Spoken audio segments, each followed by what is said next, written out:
Father God, we thank you for your manna. We thank you for your precepts. We thank you that you showed the Israelites how great your manna is, and you gave them ways of teaching them and guiding them.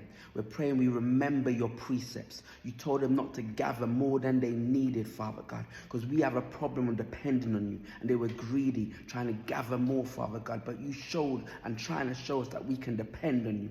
Even on the Sabbath day, Father God, you told them the day before to gather twice so they won't gather anything on the Sabbath. Father God, may we realize that we can rest in you.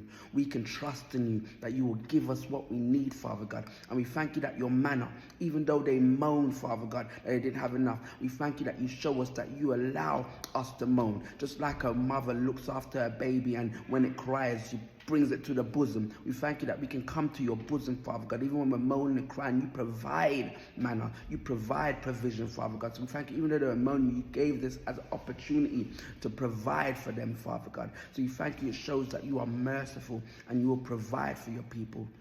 We thank you also shows us that those, just like Jesus, the bread of life, Lord, and they were testing him, that you can be a full nourishment. You can be a full manna, the real manna. And just like now, people that are hungry, they were hungry then, and if they didn't take the manna, they will be hungry. Just like now, we pray people take on your bread, take on your wisdom, take on and receive you, so they won't be hungry and they will be nourished, Jesus.